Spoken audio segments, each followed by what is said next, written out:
जपीले माला दिल बा तुम पे दीवाना। यार हमें भूल न जाना, यार हमें भूल न जाना।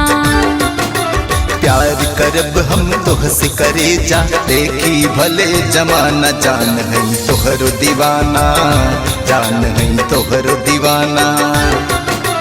तोहरे नाम के जपीले माला दिल बा तुम पे दीवाना। यार हमें भूल न जाना, यार हमें भूल न जाना।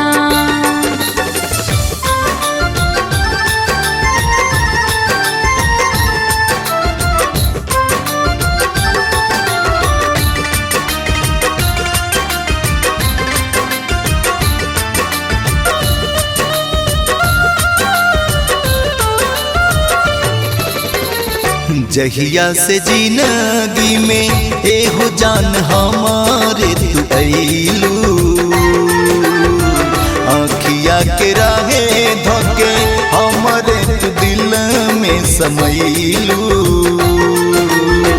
मन के मंदिरावा में बन के बसल बाल मूरत। जब ले जियाबा तब ले रही राज तुहारू जरूरत।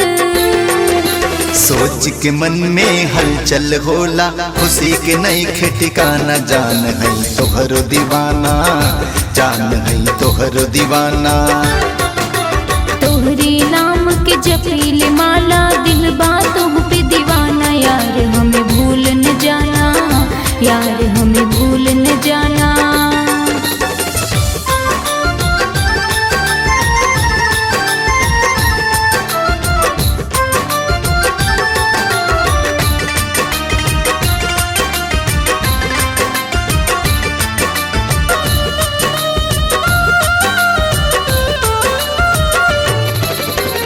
तू ही मोरा धड़कन के बन गइला पहचान हो।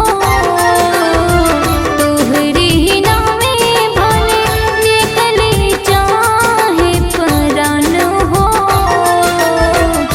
जहिया ले रही रानी तनवा में हमारे परान हो। धक धक तू धड़कत रहबू बन के ये रानी तू जान हो। अमर विदेशी कहे प्रीति हाकिम दिल से लगाना। यार हमें भूल न जाना, यार हमें भूल न जाना। प्यार करब हम तोहसे करे जा, देखी भले जमाना। जान है तोहर दीवाना, जान है तोहर दीवाना। तोहरे नाम के जपीले माला दिल बा